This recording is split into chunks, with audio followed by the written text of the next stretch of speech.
ఒక్కసారి కొమ్మూరి గోల్డ్ కి కాల్ చేయండి. తాకట్లో ఉన్న మీ బంగారాన్ని విడిపించి మార్కెట్ ప్రైస్ కి వాళ్ళు కొనుక్కుని మిగతా డబ్బులు మీకు ఇచ్చేస్తారు. జమ్మూ కాశ్మీర్ పుల్వామాలో దాదాపు 3 ఉగ్రవాదులను మన ఇండియన్ ఆర్మీ వాళ్ళు మట్టుపెట్టినటువంటి పరిస్థితి. దాంట్లో హఫీజ్ మహమ్మద్ షేక్ అనేటటువంటి వ్యక్తి నక్కి తొంగి దాక్కొని మన ఇండియన్ జవాన్ల పైన ఆయన కాల్పులు చేసినటువంటి నేపథ్యంలో మన భారతదేశ సైనికులు ఒక ఫుటేజ్ని విడుదల చేసినటువంటి పరిస్థితి. ఆ ఫుటేజ్ని ఒకసారి మనం చూసేటటువంటి ప్రయత్నం చేద్దాం. స్క్రీన్ పైన చాలా క్లియర్గా నేను మీకు చూపించేటటువంటి కార్యక్రమం చేస్తా. ఒకసారి చూడండి. ఈ హఫీజ్ అనేటటువంటి వ్యక్తి తొంగి దాక్కొని మన భారతదేశ జవాన్ల పైన అటాక్ చేస్తున్నటువంటి దాఖలాలు మనం చూస్తాం. అయితే మన భారతదేశ సైనికులు మాత్రం ఆ విజువల్ని కాస్త వాళ్ళు డ్రోన్ విజువల్ ద్వారా తెరపైకి తీసుకొచ్చేటటువంటి ప్రయత్నం చేసిరు. 2 అంశాలు కావచ్చు ఇక్కడ. ఈ ఫుటేజ్ బయటికి రావడానికి కారణం ఒకటి, మన భారతదేశ సైనికులు అంటే పాకిస్తాన్ టెర్రరిస్టులు మన సైనికులను చూసి ఎట్లా భయపడుతున్నారు, ఎట్లా పాయింట్ తడుపుకుంటున్నారు, బయటకు వచ్చే ధైర్యం లేదు. ఎప్పుడు కూడా పిరికి పందెల్లాగా సన్నాసులాగా దుర్మార్గులే కదా, ఎప్పుడైనా దుర్మార్గుడే కదా, పిరికి పందెల్లాగా అంటే నక్కి దాక్కుని మన జవాన్ల పైన అటాక్ చేసేటటువంటి కార్యక్రమం చేస్తున్నాడు. ఈయన పేరు హఫీజ్ మహమ్మద్ షేక్. ఈ వ్యక్తి మన జరిగినటువంటి పహల్గామ్ కి సంబంధించినటువంటి ఆ ఘటన ఏదైతుందో పహల్గామ్ లో ఈ వ్యక్తి కూడా ఉన్నాడట. అంటే మన భారతదేశానికి సంబంధించినటువంటి ఎవరైతే అంటే మన హిందువులు ఉన్నారో, మన హిందువులకు సంబంధించినటువంటి వాళ్ళ పైన దాడి చేసేటటువంటి దాఖలాలలో ఈ వ్యక్తి కూడా, ఈ దుర్మార్గుడు కూడా ఉన్నాడట. ఈ దుర్మార్గుడు మన భారతదేశ జవాన్లకు సంబంధించిన దుస్తులు వేసుకుని వచ్చి మన హిందువుల పైన దాడి చేసినటువంటి ఘటన మనం చూస్తాం. దాదాపు 26 మంది మన హిందువుల పైన అటాక్ చేసినటువంటి దాఖలాలు కూడా మనం చూస్తాం. అక్కడ కూడా ఈ సైఫ్ అనేటటువంటి వ్యక్తి భయపడి మనల్ని చూసి వణికిపోయి అక్కడ కూడా పిరికి పందెలాగా అక్కడ కూడా సేమ్ భయపడుతూ తెర మీదకి వచ్చింది. ఇప్పుడు కూడా భయపడుతూ పిరికి పందెలాగా దాక్కున్నటువంటి ఆ విజువల్స్ మనం చూస్తున్నాం. సో ఈయనతో పాటు దాదాపు ఇంకా 2 ఉన్నారట. ఈ 3 మొత్తం మన భారతదేశ జవాన్లు 48 గంటలలో ఖతం చేశారు. ఈ 3తో పాటు మరో 3 మొత్తం 6 మందిని మన భారతదేశ సైనికులు ఖతం చేసినటువంటి దాఖలాలు మనం చూస్తున్నాం. ఎంతసేపు వీనికి శాత కాదు, వీనికి కాల్చే అంత దమ్ము లేదు, వీనికి కథ లేదు, ధైర్యంగా ఇట్లా బయటకు వచ్చేటటువంటి పరిస్థితి లేదు. ఎంతసేపు సన్నాసి లెక్క, పిల్లి లెక్క ఒక అడుగు వెనుకకేసి మన జవాన్ల పైన అటాక్ చేసే కార్యక్రమం చేసి మన జవాన్లు ఊరుకుంటారా? నువ్వు చెప్పినట్టే 2 పాయింట్లతో పాటు 3వ పాయింట్ కూడా ఉంది ఇక్కడ. ఈ ఉగ్రవాదుల్ని ఇప్పుడు దాంట్లో అంటే టిఆర్ఎఫ్ అంటే ది రెసిస్టెంట్ ఫ్రంట్ నుంచి ఈ హఫీజ్ అనేటువంటి సంపి బొందబెట్టడం జరిగింది. దీని నుంచి భారతీయులకు ఇస్తున్నటువంటి ఒక అంశం, ఒక సందేశం ఏంటంటే, ఏదైతే ఆపరేషన్ సింధూర్ నిలిపివేసి కాల్పుల విరమణ ఒప్పందానికి భారత్ అంగీకరించిందని ఒక న్యూస్ బయటికి రావడంతో అసహనం వ్యక్తం చేసిన ప్రతి భారతీయునికి ఈ రోజు ఇది సమాధానం అంతే.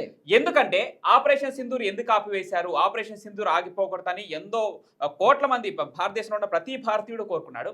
అయితే కాల్పుల విరమణ ఒప్పందానికి అంగీకరించడంతో పహల్గాంలో మన భారతీయుల పర్యాటకుల్ని 26 మందిని అమాయకుల్ని పర్యాటకుల్ని పొట్టన పెట్టుకున్న ఉగ్రవాదులు దొరికారా? లేదంటే మధ్యవర్తిత్వం వహించిన అమెరికా ఉగ్రవాదులు ఇక భవిష్యత్తులో భారతీయులపైన దాడి చేయాలని చెప్పేసి మీకు ఏమైనా అగ్రిమెంట్ రాసిచ్చారా? లేదంటే పాక్ ఆక్రమిత కాశ్మీర్ను తిరిగి భారత్ సొంతం చేసుకుందా అంటూ అనేక ప్రశ్నలు లేవనెత్తారు. ఆ రోజు వాటన్నిటికీ సమాధానం మోడీ ఆ రోజు సాయంత్రమే జాతిని ఉద్దేశించి మాట్లాడడం జరిగింది. పాకిస్తాన్ కౌంటర్గా ఒక మాట చెప్పడం జరిగింది, operation Sindoor will be continued. దానికి సాక్ష్యమే ఇది. ఈ రోజు అట్లా అసహనం వ్యక్తం చేసినటువంటి ప్రతి భారతీయునికి సమాధానం ఇది. సమాధానం ఇంకోటి ఏం చెప్పనా, మోదీకి వెళ్ళి చెప్పండి అంటే నన్ను కూడా చంపేయమని చెప్పి ఒక మహిళ చెప్పినప్పుడు, నా భర్తను చంపేశారు నన్ను కూడా చంపేయండి, నేను బతకలేను అన్నప్పుడు, నేను నిన్ను చంపను, నువ్వు పోయి మోదీకి వెళ్ళి చెప్పు అని చెప్పారు కదా. దాంట్లో మరి వీడు కూడా ఉండొచ్చు. కాబట్టి మోదీకి వెళ్ళి చెప్పమని చెప్పినావు కదా. తర్వాత చాలా మంది మోదీని విమర్శించారు, నువ్వు ఎట్లా ఆపేస్తావు సింధూర్కి సంబంధించినటువంటి అంశాలు అన్ని చెప్పినప్పుడు, ఆ పహల్గామ్ కి సంబంధించినటువంటి ఘటనలో ఉన్నటువంటి టెర్రరిస్ట్ వీడిని మేము లేపేస్తున్నామని చెప్పి విజువల్స్ తో సహా మన ముందుకు తీసుకొచ్చే ప్రయత్నం చేసిరు. అది చాలా అద్భుతం కదా. మన భారతదేశ జవాన్లకు మనం సెల్యూట్ చెప్పాల్సిందే కదా ఆ విషయంలో. వీడున్నాడు, వీడు దుర్మార్గుడు. ఈ హఫీజ్ అనేటటువంటి వ్యక్తి, ఈ యూజ్లెస్ ఫెలో గాడే ఏమైనా హిందువులను ఆయన ఖతం చేసే ప్రయత్నం చేశాడు. వీడిని మనం ఖతం చేసినాం ఈరోజు, వీడిని కాల్చి పడేసినాం ఈరోజు. పాకిస్తాన్ కి కొన్ని అంశాల్లో మాత్రమే మేము డిస్కస్ చేస్తాం మీతో అని చెప్పడం. 2 అంశాలు ముఖ్యంగా, కొన్ని అంశాలు కూడా కాదు, 2 అంశాలు. ఒకటి పాక్ ఆక్రమిత కాశ్మీర్, రెండోది ఉగ్రవాదులు తిరిగి మాకు అప్పచెప్పడం. ఈ 2 అంశాలపైనే పాకిస్తాన్ తో మేము ఏదైనా చర్చలు చేయదలుచుకుంటే చేస్తాం తప్ప ఇక మిగిలిన ఏ అంశాలపైన కూడా భారత్ మీతో చర్చలకు సిద్ధంగా లేదని చెప్పేసి ఐక్యరాజ్య సమితి సాక్షిగా భారత్ స్పష్టం చేయడం జరిగింది. ఈ రోజున మిమ్మల్ని అష్టదిగ్బంధనం చేసింది భారత్. పాకిస్తాన్కి ఒక రకంగా చెప్పాలంటే ఉచ్చబోయిస్తుంది. ఈ మాట మేము అనొచ్చో లేదో తెలియదు, బట్ ఆ ఆవేశం అలా ఉంది. ఎందుకంటే మేము కూడా జర్నలిస్ట్గా ఉండి మేము కూడా రగిలిపోయాం. ఎందుకు భారత్ ఇంతలోకి కాల్పుల విరమణ ఒప్పందానికి అంగీకారం తెలిపింది? శాంతి చర్చలు ఇక వద్దు, ఎప్పటి నుంచో దగ్గర 75 సంవత్సరాల నుంచి సాగుతూ వస్తుంది, ఇంకా మా వల్ల కాదు. ఎంతమంది భారతీయ అమాయకులు, ఎంతమంది పౌరుషం గల భారత సైనికుల్ని కోల్పోవాలి ఇండియా అని చెప్పేసి ప్రతి భారతీయుడు ఆవేశం వ్యక్తం చేసిన నేపథ్యంలో ఆపరేషన్ సింధూర్ ఇక ఆగదు, ఎప్పటికీ కొనసాగుతూనే ఉంటుంది. ఏ చిన్న ఉగ్రవాద కదలికి వచ్చినా కూడా భారత్ తరపు నుంచి అది యుద్ధంగా మీకు తిరిగి ఓవర్ స్పీడ్తో మీ దగ్గరకు వస్తుందంటూ మోడీ చెప్పడంతో ఎంత గొప్పగా ఫీల్ అయ్యామంటే అంత గొప్పగా ఫీల్ అయ్యాం. దానికి ఈరోజు ఇది సాక్ష్యంగా నిలవబోతుంది. మీకు టీఆర్ఎఫ్కు సంబంధించినటువంటి ఒక ఉగ్రవాదిని మట్టుబెట్టాం. పహల్గాంలో 26 మంది పర్యాటకుల్ని, అమాయక పర్యాటకుల్ని మతం పేరిట అడిగి వాళ్ళ ప్రైవేట్ పార్ట్స్ చెక్ చేసి హతమార్చిన ఈ ఉగ్రవాదిని ఈరోజు భారత్ మట్టుబెట్టింది. మిగిలిన రిమైనింగ్ ఎవరైతే ఉన్నారో 4 మెంబర్స్, మిగతా వాళ్ళు కూడా త్వరలోనే విత్ విజువల్స్ వీడే ఈ దుర్మార్గుడు, వీడే మొన్న పహల్గామ్ లో జరిగినటువంటి అటాక్ లో వీడే మొదటి పాత్ర, వీడే మన హిందువులను చంపేసిందని చెప్పి వీళ్ళు విజువల్స్ చూపిస్తూ మరి వీడిని కథం చేసే ప్రయత్నం చేశారు. సో ఈ విషయంలో మన భారతదేశ జవాన్లకి మనం తిరుపతి మనం మాట్లాడుకోవాల్సింది ఇక్కడ పాక్ ఆక్రమిత కాశ్మీర్ లో ఈ రోజు ఒక జర్నలిస్ట్ అడిగిన క్వశ్చన్ కి అక్కడ ఉన్నటువంటి ఒక అనలిస్ట్ చెప్పడం జరిగింది, అక్కడ హిందువులందరూ మేల్కోవాలి, హిందువుల పైన దాడి జరిగితే ఎందుకు హిందువులు మేల్కోవట్లేదు అని చెప్పేసి ఒక ప్రశ్న లేవనెత్తడం జరిగింది. అదే వేరే వర్గం పైన దాడి జరుగుంటే ఆ మతం వాళ్ళందరూ ఒకటయ్యేవాళ్ళు. ఈ రోజు హిందువులు ఎందుకు ఇంత కూల్ గా కూర్చున్నారు, ఎందుకు ఆ దాడి పైన ఖండించట్లేదని చెప్పేసి ఒక క్వశ్చన్ లేవనెత్తడం జరిగింది.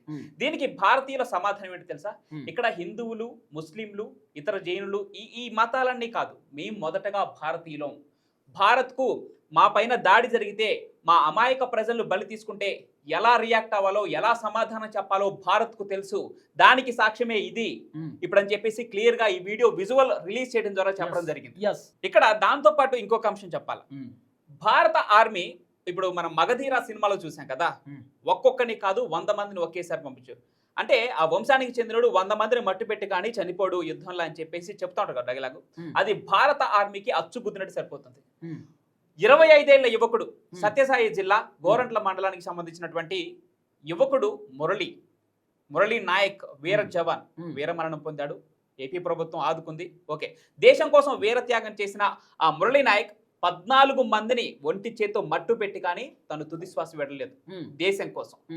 ఒకటే రీజన్, భారత ఆర్మీ ఒక్కొక్కడు 20 మందితో సమానం. ఇంకో మాట చెప్పాలంటే ఒక్కొక్కడు 50 మందిని అంతం చేయగల శక్తి సామర్థ్యాలు ఉన్నాడు. ఎంతకంటే గొప్ప ఉదాహరణ ఏం కావాలి పాకిస్తాన్ ను బట్టి పెట్టడానికి? అసలు రక్షణ వ్యవస్థలో చూస్తే భారతదేశం ఈ రోజు 4 నుంచి 3వ స్థాయికి ఎదిగే దిశగా ఉంది. ఈ నేపథ్యంలో పాకిస్తాన్ సైన్యం భారతదేశంలో ఎంత అనుకుంటున్నావు? 1%. అంటే దానికి 3 భారత సైన్యం ఉంది. ఏ ధైర్యం చూసుకొని పాకిస్తాన్ భారత్ మీద కాలు దువ్వింది? ఇప్పుడు దానికి అంతకంతా అనుభవిస్తుంది. ఈ రోజు సింధు జలాల ఒప్పందం విషయంలో కాళ్ళ బేరానికి వచ్చింది పాకిస్తాన్. ఒక లేఖ రాసింది భారత ప్రభుత్వానికి. మేము అత్యంత నీటి ఎద్దడితో అల్లాడుతున్నాం, మాకు తాగడానికి నీళ్ళు లేవు. ఒక మాట చెప్పాలంటే అనకూడదు, వాళ్ళకి రేపు పొద్దున ఇంకో దానికి కూడా నీళ్లు ఉండవు. ఆ రకంగా కడుక్కోవడానికి కూడా లేవు. సో ఆ రకంగా అష్టదిగ్బంధనం చేసింది. దౌత్య పరంగా, ఆర్థిక పరంగా మిమ్మల్ని ఇటు సింధు జలాల విషయంలో కూడా నీటి చుక్క కూడా మీ దగ్గరికి రాదు. ఆ విధంగా అష్టదిగ్బంధనం చేసి ఈ రోజు మిమ్మల్ని ముప్పు తిప్పలు పెడుతుంది. పూర్తిగా యుద్ధం ప్రకటించక ముందే మీ పరిస్థితి ఇలా ఉంటే, భారత్ అంటూ నిజంగా పూర్తి స్థాయి యుద్ధంలోకి దిగితే పాకిస్తాన్ పరిస్థితి ఏంటి? సో ఆలోచించాలి. ప్రతి ఒక్క భారతీయుడు, అసహనం వ్యక్తం చేసిన ప్రతి భారతీయుడు మరొకసారి ఆలోచించాలి. ఒక వ్యూహంలో భాగంగా మాత్రమే కాల్పుల విరమణకు అంగీకారం చెప్పడం జరిగింది. ఒక వ్యూహంలో భాగంగానే శాంతి చర్చ ఒప్పందాలకు భారత్ కూడా వెళ్ళడం జరిగింది. సో అది పూర్తి స్థాయిలో జరగకపోయినా కూడా operation Sindoor will be continued అని చెప్పేసి ప్రధానమంత్రి నరేంద్ర మోడీ గారు చెప్పడం జరిగింది. ఏ ఉగ్రవాద కదలికి వచ్చినా మా సైడ్ నుంచి, భారతదేశం తరపు నుంచి యుద్ధమే ఉంటుందంటూ ప్రకటించిన నరేంద్ర మోడీ గారి మాటల మీద నమ్మకం ఉంచాలి ప్రతి భారతీయుడు. ఎందుకంటే ఈ రోజు జరుగుతుంది, మనం చూసాం పహల్గాంలో ఆ దాడికి తెగబడినటువంటి 4 ఉగ్రవాదులు, ఒక ఉగ్రవాది ఇప్పటికే హతమయ్యాడు. ఇంకొక రిమైనింగ్ 3 ఉన్నటువంటి వారిని పట్టుకోవడం భారత్కు ఎంతో పెద్ద పని కాదు. అది కూడా త్వరలో నెరవేరుతుందని ఆశిద్దాం. మన కళ్ళ ముందే ఆ ఉగ్రవాదుల్ని మట్టు పెట్టే ఆర్మీని చూసి గర్వంగా ఫీల్ అవుతాం. Thank you so much. Thank you.